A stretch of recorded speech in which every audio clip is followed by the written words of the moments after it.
এই বাংলাদেশ কারো কাছে মাথা নত করবে না। ভারতের কোন রাজ্য কি বললো সেটা বাংলাদেশের মানুষের দেখার বিষয় নয়।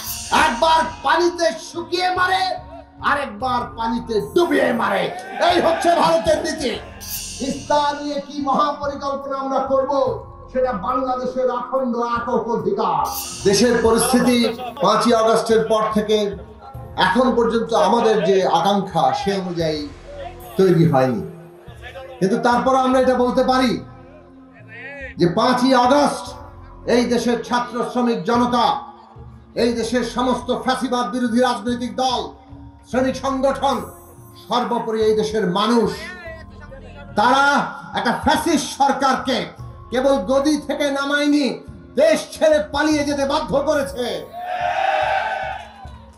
এবং তার ফলে আমরা এই দেশকে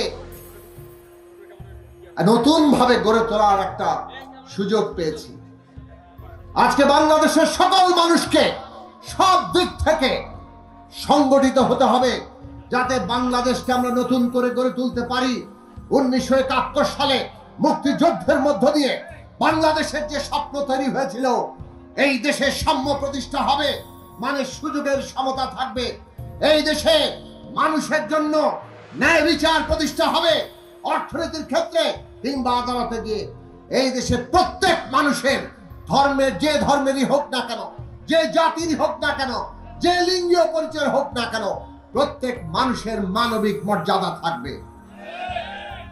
সেই যে আশা আকাঙ্ক্ষা 53 বছরে এটা প্রতিষ্ঠা হয়নি। একটু আগালে বেশিরভাগ ক্ষেত্রে পিছিয়ে গেছি এবং সর্বশেষ 15 বছরে বাংলাদেশকে মুক্তিযুদ্ধের উল্টো স্রোতে নিয়ে যাওয়া হয়েছে। আজকে 24 সালে আমাদের দেশের মানুষ আবার সেই আকাঙ্ক্ষাকে জাগিয়ে তুলেছেন। বাংলাদেশ হবে বৈষম্যহীন বাংলাদেশ, বাংলাদেশ হবে সমস্ত নাগরিকের মর্যাদার বাংলাদেশ। এই বাংলাদেশ কারো কাছে মাথা নত করবে না।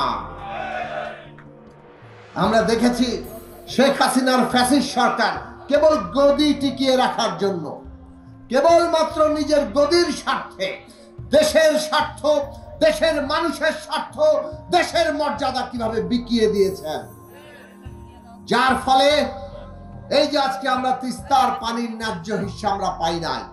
ভারত একতরফা ভাবে পানি প্রত্যাহার করছে। আন্তর্জাতিকভাবে আইন আছে, অভিন্ন নদী মানে একটা নদীর পারে যে সমস্ত দেশ আছে, অববাহিকায় যত দেশ আছে, সেই নদীর উপরে সকল দেশের অধিকার সমান, কারো অধিকার কারো চাইতে কম বেশি না। ফলে ভারত উজানে আছে বলে তিস্তার উপরে তাদের অধিকার বেশি, এটা ওটাই সত্য না, আন্তর্জাতিক আইন অনুযায়ী সঠিক নয়। কিন্তু আমরা দেখলাম ভারত আন্তর্জাতিক আইন লঙ্ঘন করে ওই যে তিস্তা নদী উৎপত্তি স্থল থেকে সিকিমের ভিতর দিয়ে হয়ে এসছে, সেইখানে অসংখ্য বাঁধ দিয়ে পানি প্রত্যাহার করছে। তারপরে যখন পশ্চিম বাংলায় ঢুকেছে, ওনারা আবার গজলডোবায় আবার বাঁধ দিয়েছেন, সেইখান থেকে পানি প্রত্যাহার করছে। পশ্চিম বাংলা দোষে সিকিমকে, আর পশ্চিম বাংলা ভারত যখন তিস্তা নিয়ে বাংলাদেশের সাথে পানির বা ন্যায্য হিস্সা নিয়ে বসে, তখন পশ্চিম বাংলা আবার ভারতের উপর, কেন্দ্রীয় সরকারের উপর চাপ সৃষ্টি করে। ভারত বাংলাদেশের সাথে এসে বলে আমাদের তো বিভিন্ন রাজ্য আছে, এই রাজ্য তো মানে না, আমরা কি করব। আসলে পানি না দেওয়ার নানান রকম ছল ছাতুরি। ভারতের কোন রাজ্য কি বললো সেটা বাংলাদেশের মানুষের দেখার বিষয় নয়। ভারত একটা দেশ, তাদের অভ্যন্তরীণ সমস্যা তারা মেটাবে। এই যে আন্তর্জাতিক আইন লঙ্ঘন করে পানি প্রত্যাহার করেছেন গজলডোবা পর্যন্ত, তারপরে চুক্তির কথা বলে, এবং শেখ হাসিনা সেই চুক্তি করার জন্য দৌড়াদৌড়ি করেছে, সেটাও পারে নাই।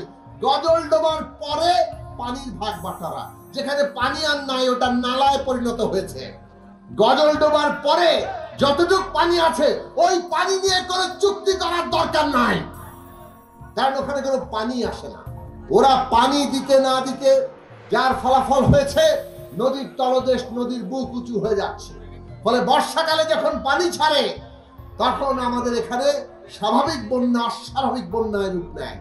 একবার পানিতে শুকিয়ে মারে, আরেকবার পানিতে ডুবিয়ে মারে। এই হচ্ছে ভারতের নীতি। শেখ হাসিনার নতজানু সরকার, তারা ভারতের প্রতি নতজানু থেকে নিজের গদি রক্ষা করতে চেয়েছে। জুলাই আগস্টের গণ অভ্যুত্থান শেখ হাসিনাকে বিদায় করে দিয়ে বাংলাদেশ থেকে ওই নতজানু পররাষ্ট্রনীতি বিদায় করে দিয়েছে। বাংলাদেশকে আর পদানত অবস্থায় পাওয়া যাবে না। ভারতের শাসকদের আমরা পরিষ্কার করে বলি, যদি সুসম্পর্ক চান মর্যাদার ভিত্তিতে সম্পর্ক করতে হবে, এবং সেই মর্যাদার ভিত্তিতে সম্পর্কের গুরুত্বপূর্ণ জায়গা হচ্ছে নদীর পানির ন্যায্য হিস্সা বন্টন করতে হবে। 1976 সালে যখন ওই ভারত ফরাক্কায় বাদ দিয়েছিল, সেই ফরাক্কা বাদের বিরুদ্ধে পানির ন্যায্য হিস্সার দাবিতে লং মার্চ করেছিলেন। চাঁপাইনবাবগঞ্জের কানসাটে সেই লং মার্চে মৌলানা ভাসানী বলেছেন, নদীর জন্য পানি রাখতে হবে, কারণ নদীর উপর কেবল মানুষের হক নয়, সকল প্রাণের হক আছে।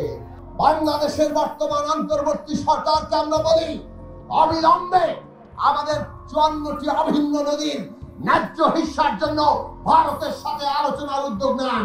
ভারত যদি আমাদেরকে পানির ন্যায্য হিস্সা না দেয়, প্রত্যেকটি প্রশ্নকে আন্তর্জাতিক ফোরামে আমাদেরকে তুলতে হবে। আন্তর্জাতিক ফোরামে তুলে আন্তর্জাতিক আইন অনুযায়ী আমরা আমাদের পানির ন্যায্য হিস্সা আদায় করব। বাংলাদেশের জনগণের যে স্বার্থ, দেশের যে স্বার্থ, সেই স্বার্থ রক্ষা করতে তারা বাধ্য হবে। আপনারা যদি ঐক্যবদ্ধ থাকেন, জনগণ যদি ঐক্যবদ্ধ থাকে, কোন ফ্যাসিস্ট ক্ষমতায় থাকতে পারে না। জনগণ যদি ঐক্যবদ্ধ থাকে, আগামী দিনে যেমন দেশের ভেতরে গণতন্ত্র আসবে, তেমনি আন্তর্জাতিক ভাবেও আমরা আমাদের ন্যায্য হিস্সা আদায় করতে পারবো। পানির ন্যায্য হিস্সা প্রতিষ্ঠা করতে পারলে এই পানি আমরা কিভাবে ব্যবহার করব, তিস্তা নিয়ে কি মহাপরিকল্পনা আমরা করব, সেটা বাংলাদেশের অখণ্ড একক অধিকার। বাংলাদেশ ঠিক করবে তার দেশের স্বার্থ, তার দেশের পানি তারা কিভাবে ব্যবহার করবে। এখনকার লড়াই হচ্ছে ভারতের কাছ থেকে আমাদের নদীর পানির ন্যায্য হিস্সা আদায় করা, আর সেটাই হচ্ছে আমাদের দেশের মাথা উঁচু করা পররাষ্ট্রনীতির অন্যতম প্রথম পদক্ষেপ। এবং সেই পদক্ষেপ নিয়ে অন্তর্বর্তী সরকারকে এগোনোর জন্য আমরা আহ্বান জানাই। আমরা জনগণের ঐক্যবদ্ধ সংগ্রাম এমন ভাবে সংগঠিত করতে বলি, যাতে আগামী দিনেও নির্বাচনের পরেও আমরা আমাদের অধিকার সমন্বিত রাখার জন্য জনতার ঐক্যকে কাজে লাগাতে পারি।